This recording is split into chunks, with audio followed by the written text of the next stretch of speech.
बिस्मिल्लाहिर्रहमानिर्रहीम। अस्सलाम वालेकुम। कैसे हैं आप सब? मैं उम्मीद करती हूँ आप सब बिल्कुल ठीक होंगे। अल्लाह ताला हम सबको बहुत खुश रखे, हर तरह की बीमारियों से, परेशानियों से बचाए, आमीन सुम आमीन।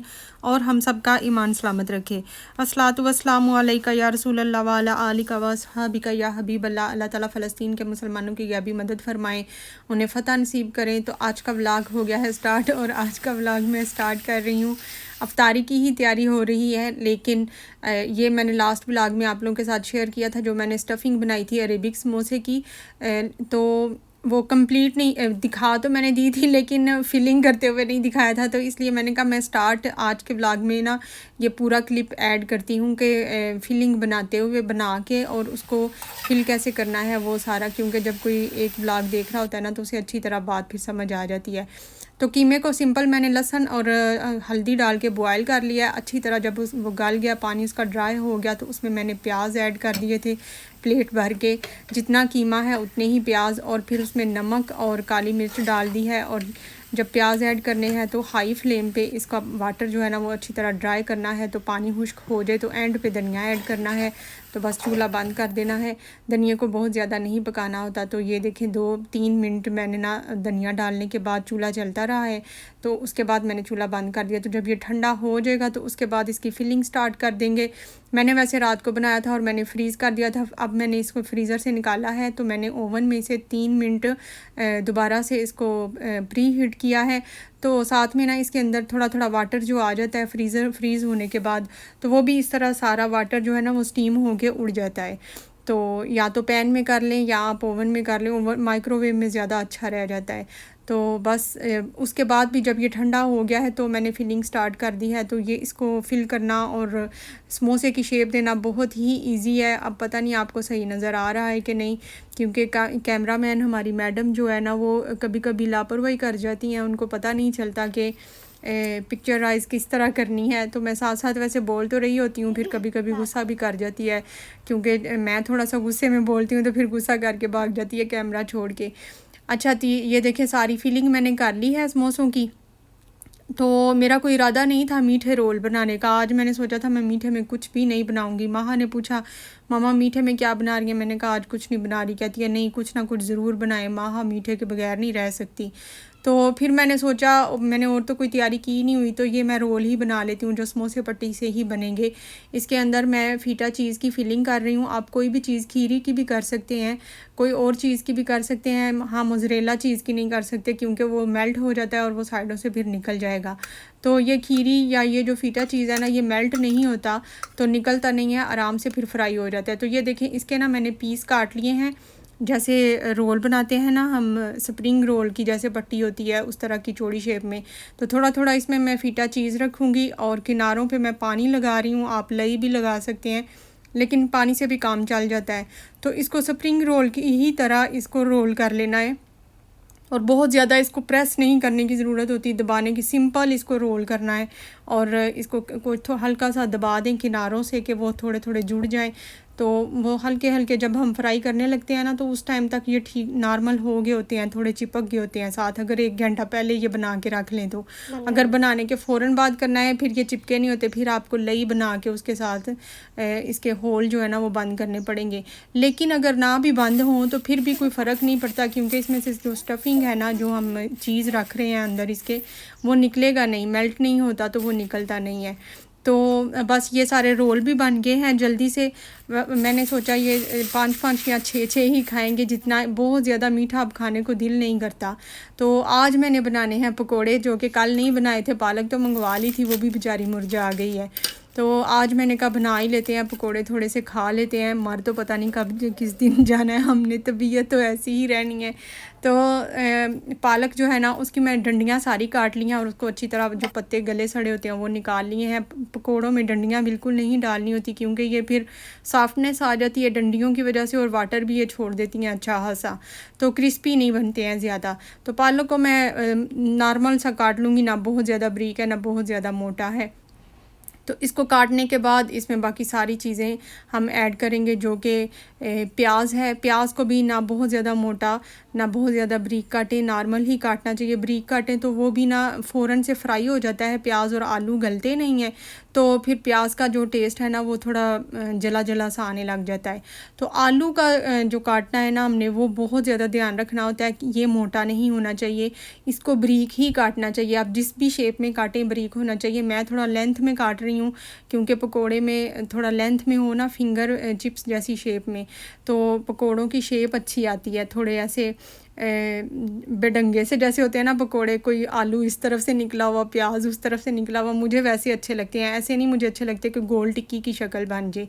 तो बस आलू भी मैंने बारीक बारीक काट लिए हैं। ये प्याज मेरे कल के पड़े थे, जो मैंने स्टफिंग बनाई थी ना अरेबिक समोसे की, तो थोड़े ज़्यादा थे, तो वो मैंने ऐसे ही शापर में लपेट के नीचे फ्रिज में ही रख दिए हुए थे कि स्मेल भी ना बाहर निकले। तो आज मैंने पकोड़ों में ऐड कर दिए हैं। बेसन इसमें ऐड कर दूँगी। ये सूखा धनिया कूटा हुआ है, तकरीबन 1 चम्मच। बेसन हमने अपने मटेरियल के हिसाब से ऐड करना होता है। हमारा जो पालक, प्याज और आलू वगैरह है वो कितना है, उस हिसाब से बेसन ऐड करना है। नमक और मिर्च टेस्ट के हिसाब से ऐड करना है, जितना आपको पसंद है। आप ज़्यादा खाते हैं तो ज़्यादा, कम खाते हैं तो कम। वैसे रमज़ान में कम ही होना चाहिए क्योंकि फिर प्यास लगने लग जाती है। तो अगर आप चटनी वगैरह साथ खाते हैं तो फिर चटनी थोड़ी स्पाइसी कर लें। इसमें पकोड़ों में थोड़ा कम ही होना चाहिए। सूखी मेथी इसमें ज़रूर डालें। सूखी मेथी से खुशबू भी बहुत अच्छी आती है और टेस्ट भी बहुत अच्छा हो जाता है। साथ में थोड़ा सा हरा धनिया ऐड कर रही हूँ। ना भी करें तो कोई बात नहीं है, मेरे पास कटा हुआ है था तो मैंने कहा चलें डाल लेते हैं। तो बस इसको पानी डाल के ना, तो जैसे आटा गूंथते हैं ना उस तरह करना है। थोड़ा मसलना भी होता है इसको, क्योंकि इसके जो प्याज हमने और आलू डाला है ना, हल्का हल्का उसका फ्लेवर जो है ना, जब हम इसको मसल रहे होते हैं ना, तो उसका फ्लेवर पकोड़ों के आटे में सारा बेसन में मिक्स होता है। और सारी चीज़ें जो भी हमने डाली हैं, सूखा धनिया, नमक, मिर्च, सारे फ्लेवर जो है ना अच्छी तरह एक दूसरे से रच बस जाते हैं ऐसे जब हम इनको मसलते हैं तो। और दूसरा ये भी होता है कि प्याज पता है जब हम काटते हैं थोड़ा लेंथ में होता है तो वो चिपका हुआ होता है, तो उसके सारे एक एक पीस जो है फिर इस तरह अलग अलग हो जाते हैं। तो पकोड़े जो है ना, जब हम ये अमेज़ा बनाते हैं उसी टाइम इनको फ्राई कर लेना चाहिए, बना के रखना नहीं चाहिए। अगर आप चाहते हैं आपके पकोड़े अच्छे मज़ेदार क्रिस्पी बने तो फिर आप उसी टाइम इसको फ्राई करें। कोई टाइम नहीं, 2 मिनट भी इसको रखें ना ऐसे, नहीं तो ये पानी छोड़ देते हैं और ये थोड़े फिर पतला हो जाता है। और उसके बाद जब आप फ्राई करते हैं ना तो ये घी भी ज़्यादा सोख कर लेते हैं और क्रिस्पी भी नहीं बनते हैं। तो अगर आपने फ़ौरन फ्राई नहीं करना, तो फ़र्ज़ करें आपने अभी तैयारी करके रखनी है, तो फिर आप पानी मिक्स ना करें, सारी चीज़ें आप डाल के मिक्स करके रख दें। जब आपका मूड हो पकोड़े बनाने का उस टाइम इसमें पानी मिक्स करें और उस टाइम आप इसको फ्राई कर लें। तो ये देखें कितने मज़ेदार से पकोड़े तकरीबन तैयार हो ही गए हैं। एक बैच तो हो गया है तैयार और दूसरा स्टार्ट है। माहा का दिल करता है कि लाए मामा मैं भी करती हूँ, लेकिन मैं फिर उसे नहीं देती। एक तो रमज़ान में जल्दी होती है, दूसरा ये कि दिल इसका करता है, लेकिन अगर ऑयल की एक भी छींट इसके ऊपर पड़ गई ना, इसने सारा कुछ इधर ही नीचे फेंक के गिरा के तो खुद भाग जाना है, ओहो मैं तो जल गई। तो मेरा काम फिर और बढ़ जाता है, तो इसलिए मैं उसे नहीं देती हूँ। तो वैसे उसका दिल ज़रूर कर रहा होता है। अच्छा ये देखिए सेकंड बैच भी कंप्लीट होने ही वाला है। और जब हम पकोड़े घी में डालते हैं ना, तो घी ठंडा नहीं होना चाहिए, गरम होना चाहिए। बहुत ज़्यादा गरम भी नहीं होना चाहिए, लेकिन गरम होना चाहिए। अगर ठंडा होगा तो भी वो घी सारा अपने अंदर सोख कर लेते हैं। तो इसलिए जब घी गरम हो जाए उसमें पकोड़े डालने स्टार्ट करें। हाँ, उसके बाद जब आप एंड कर दें, इसमें डालने आपने बंद कर दिए हैं, जितना ज़ेत है तेल है उसके हिसाब से, फिर आप जो आग है ना उसको मीडियम से थोड़ा सा भी कम कर दें। फिर आप इनको पकने दें हाई फ्लेम पे, फिर आप इनको नहीं पका सकते। तो जब आप देखें कि ये पकने वाले हो गए हैं तो ठीक है, बस कलर इनका लाइट सा ब्राउन सा इस तरह का आ जाए तो फिर हम निकाल लेंगे। अच्छा दाल मैंने कल की जो बनाई हुई थी दाल चावल, वो मैंने गर्म किए हैं। आज वो भी इफ्तारी में ही रखूँगी, सारे ख़त्म नहीं हुए थे।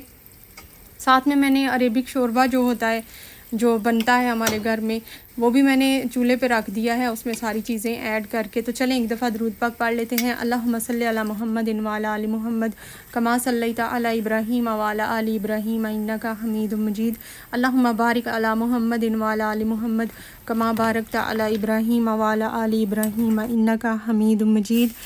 साथ ही मैं समोसे फ्राई कर लूँगी और समोसे फ्राई करने के बाद मैं इसी तेल में रोल फ्राई कर लूँगी। रोल वैसे जो हैं वो स्वीट हैं क्योंकि उनके ऊपर बाद में शीरा या शहद कोई भी चीज़ उसके ऊपर स्वीट जो है वो ऐड करनी होती है, तो उसके लिए ये वाला ज़ैत जो है ना कुकिंग ऑयल ये ठीक नहीं होता है, अलग से होना चाहिए। स्वीट बनाने के लिए अलग होना चाहिए, लेकिन मैंने कहा अब मैं क्या करूं, मैं इसी में कर लेती हूँ। मैंने माहा से पूछा भी, मैंने कहा माहा क्या करूं, चेंज करूं कि ना करूं? कहती है चले मामा कोई बात नहीं, जल्दी जल्दी आप कर दें इसी में ही। लेकिन इससे ये होता है कि फिर टेस्ट जो वो पकौड़ों का था ना वो सारा इसमें आ रहा था। माज ने तो खाया भी नहीं, माज एक खा के छोड़ के चला गया। बदतमीज़ कहता है कड़वे कड़वे लग रहे हैं मुझे, पता नहीं आपने आज क्या डाल दिया इसमें। मैंने कहा कुछ भी नहीं, मैं बता भी नहीं रही थी। तो कहता है नहीं आपने इसके अंदर ना चीज़ नहीं सही डाला, कुछ गलत हुआ है आज, मुझे समझ नहीं आ रही। कहता है मैं नमाज़ भी पढ़ रहा था, मैं सोच रहा था इसमें क्या आज गलत हुआ है जिसकी वजह से इसका टेस्ट अच्छा नहीं आ रहा। मुझे तो पता था कि क्या गलती हुई है, नेक्स्ट टाइम मैं ये नहीं करूँगी। ज़ैत कुकिंग ऑयल जो है ना वो स्वीट के लिए अलग ही होना चाहिए। तो अच्छा इसके ऊपर ये जो मैंने चॉकलेट की सास बनाई हुई है ना वो मैं स्प्रेड कर दूँगी। माहा को ये बहुत ज़्यादा पसंद आई है तो उसका दिल करता है कि आप सारी चीज़ों में आप यही लगाएं, वो मुझे शीरा यूज़ ही नहीं करने देती। तो हमारी मज़ेदार सी अफ्तारी जो है ना वो हो गई है तैयार। अब हम इसको जाके दूसरे रूम में रखेंगे। ये देखें समोसे, ये स्वीट रोल, ये मज़ेदार से पकोड़े, ये साथ में मसूर की साबुत दाल और चावल जो कल वाले थे, और शोरबा अरेबिक, और साथ में ये विमतो। अच्छा दूसरा अशरा स्टार्ट हो गया है। पहला अशरा जो है ना वो रहमत का था, वो ख़त्म हो गया है। दूसरा अशरा मगफ़रत का है। अस्तगफिरुल्लाह रब्बी मिन कुल्ली ज़म्बिन व अतूबु इलैहि, मैं अल्लाह से अपने तमाम गुनाहों की बख्शिश मांगता हूँ जो मेरा रब है और इसी की तरफ रुजू करता हूँ। ये दूसरे अशरे की दुआ है जो कि हमने ये वाला दूसरा अशरा जो है ना वो हर रोज़ चलते फिरते ये दुआ पढ़ते रहना चाहिए, मांगते रहना चाहिए। जो इबादत की थकावटें हैं ना वो तो उतर जाती हैं, मगर नामा माल में इसका अजर मौजूद हुआ करता है। इसलिए हमें इस जिस्म को खूब थकाना चाहिए। मोमन को चाहिए कि नेकी करके थके और थक थक कर नेकी करे। पिछले साल रमज़ान में आपने जो इबादतें की, आज आपको इसकी तकलीफ़ और थकावट याद नहीं है, मगर आपके नामा माल में इसका अजर मौजूद है। रमज़ान में तबीयत जब भी सुस्ती की तरफ जाए, इसे कुरान के ये दो लफ्ज़ याद दिलवा दिया करें, अय्याम मादूदात, यानी इसका मतलब है गिनती के चंद दिन हैं। तो बस ये हमने अपने आप को ख़ुद को समझाना ही होता है। तबीयत मेरी, मैंने लास्ट व्लॉग में आप लोगों के साथ शेयर किया था, मेरी अच्छी नहीं थी। थैंक यू सो मच, आप मेरा इतना एहसास करते हैं। एक मेरी सिस्टर वफ़ा भट्ट हैं, उन्होंने मुझे बताया कि बीपी लो हुआ होगा शायद। एक मेरी सिस्टर साइमा नवाज़ हैं, उन्होंने कहा कि मैं खजूर और केले का मिल्क शेक पीऊँ क्योंकि वीकनेस की वजह से नींद आती है। मुझे सच में इस बात का नहीं पता था कि वीकनेस की वजह से भी ज़्यादा नींद आती है। तो मैं बस यही समझती रही हूँ कि मैं खाती तो इतना हूँ नहीं, एक होता है ना हम ज़्यादा खाना खाएं फिर हमें नींद आती है। तो मुझे समझ नहीं आती कि मेरे साथ ऐसी क्यों प्रॉब्लम हो रही है। आज भी अब भी मैं बैठी, ये मैं एडिटिंग कर रही हूँ ना, तो मेरी कंडीशन ऐसी ही है जैसे मैं अभी गिर जाऊँगी, अभी नींद आ जाएगी अभी। तो बस ज़बरदस्ती ये ना अपने आप को मैं इस तरफ लेके आती हूँ कि नहीं मैंने ये भी काम करना है, फिर नमाज तरावी भी पढ़नी होती है और कोशिश होती है कि थोड़ा ज़्यादा टाइम जाग लूँ रात को। लेकिन जब लिमिट क्रॉस हो जाती है ना, फिर मैं 2-3 घंटे के लिए सो जाती हूँ, तो होता तो टफ़ है। तो बस मैं तो पकोड़े खा रही हूँ, मैं तो कितने दिनों की तरसी हुई थी पकोड़ों को। मैं वो इंजॉय कर रही हूँ। बच्चे शौक़ से नहीं खाते हैं पकोड़े, बस मैं खाती हूँ या इनके पापा कभी कभी खा लेते हैं, ज़्यादा शौक़ से नहीं खाते हैं वो भी।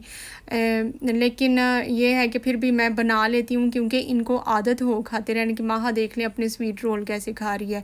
अच्छा चावल जो है ना वो भी ये शौक़ से नहीं खाते हैं, कोई भी दाल चावल। स्पेशली अमाज़ का तो मैंने आपको बताया था ना, इसने मुझे पहले से ही कहा हुआ था कि मम्मा घर में दाल, रमज़ान में दाल ना बने, लेकिन अब फिर भी बन गई है। तो अब 2-3 दिन तक चल रही है क्योंकि ये खा ही नहीं रहे, तो वो ख़त्म ही नहीं हो रही है।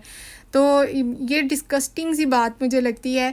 अब आप देखिएगा आगे, इसको मैंने चावल डाल के दिए, इंडियन नमाज़ पढ़ने के लिए जाने लगा था। मैंने कहा अच्छा माज़ पहले से ही चावल खा के चले जाओ, क्योंकि उसके बाद ये अफ्तारी के बाद नमाज़ पढ़ने के बाद स्कूल चला जाता है, तो फिर उधर से ये रात को तकरीबन 11 बजे तक वापस आता है।